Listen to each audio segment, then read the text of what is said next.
from your time as a Jeppe oarsman and indeed a Jeppe rowing master and coach, is there a significant memory that you'd like to share with us, something that you recall with great fondness?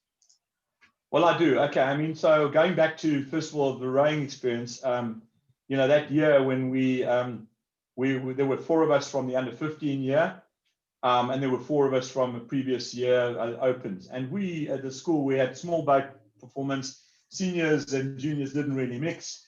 The rowing camp structure had only really started in recent years, so we didn't have that history behind it. And when Ali put us together as a crew, he did a very extensive selection process for the first 8. And I remember distinctly the night that we had this last sort of rowing, he put us out into the 2/8s, and we came out in the 1/8, and we just knew we were the first 8.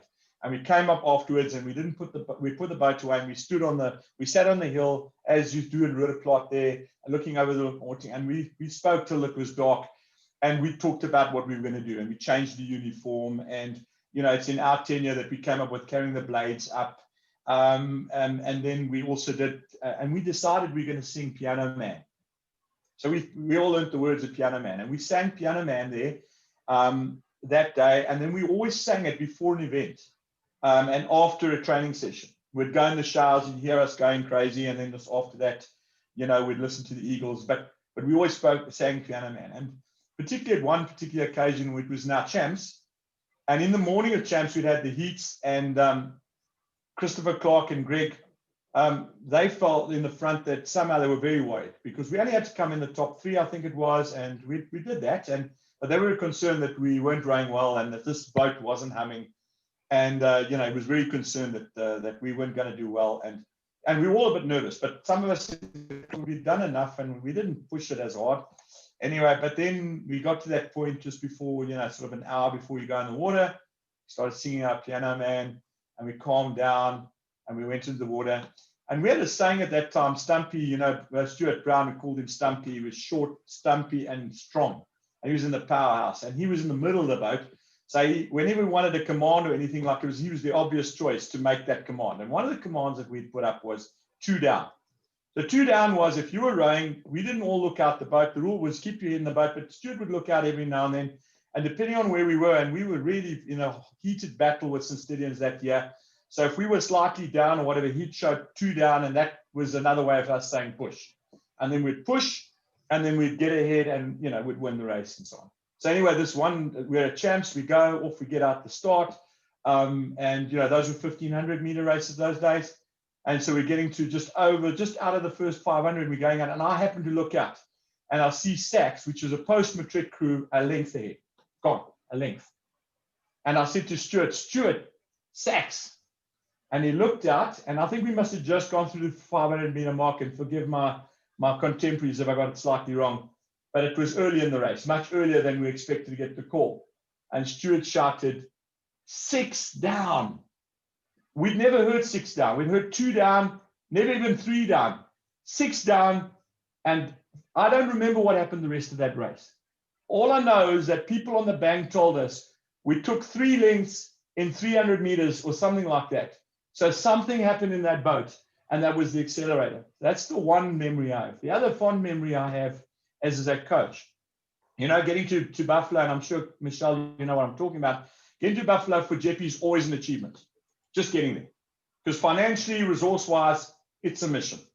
So it was no different those days. So my crews got there, we raised funds, got this, and I'm standing at the finish, and all I hear the next thing is that there's rumors that Jeppe's been disqualified.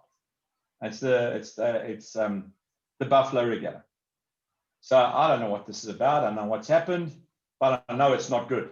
We've come all this way, and next thing I see our crew rowing in there, but they're rowing like I've never seen them row before. Now, just to give you some insight, that year when we won and my crew won Champs, we didn't win. We used to come last by about a length. This was my crew, old coach. And we were the fittest and the strongest, but we would lose by length. And I think everyone was going, the rest of the club was doing famously. They were doing great. They were all winning, but my crew wasn't. Anyway, this crew came in there rowing like I'd never seen them before. And we had a bit of a reputation that we would lose it and behave badly and do stuff. So everyone sort of started the rumors like, boy, now these guys have been disqualified. This is going to be chaos. They're expecting us to misbehave, and maybe even justifiably so. So I decided to go down to Jetty and meet them there. And I asked them, I said to them, gents, we've got two choices. First of all, I've never seen you row like this. You're obviously angry. I want you to remember what you've just experienced. You feel it's unfair? I want you to remember and put that energy into the boat. Because suddenly they've forgotten about the individual problems. Suddenly the energy was in the boat. It was one crew. And I said, the other thing you're going to do is everyone's expecting you to justifiably misbehave. You've got two choices. I'm not going to tell you which one to take.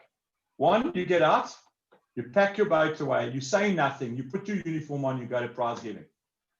The other one is you sulk, do whatever it is, fine. Either way, don't misbehave too badly, but that's your choice. Of course, you know which choice they took. They put the boat away, and they got the moral high ground that day. Because that day, everyone realized, hang on, because the character they showed, they went heads up tall, uniforms on, went to the prize giving, and 3 weeks later, they won champs in their 8.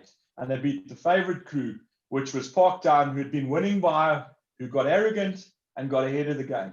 And our guys just did what they did. We were hoping for a place, and they won by half a length. Favorite memories. Excellent. Underdog can win. Always. Thank you so much for that, Fritz. So, Fritz, thank you for your time. We sincerely appreciate all you've done for JP Rowing. In fact, it goes beyond JP Rowing as well. You have a reputation beyond JP as being someone who's brought other schools into the sport as well. And of course, it goes beyond schools as well. So thank you for that. Pleasure. It's a great privilege. And Fritz, thank you very much for your time. We sincerely appreciate it. And for everybody else out there, please go check out our website. That's www.jpboatsandblades.co.za.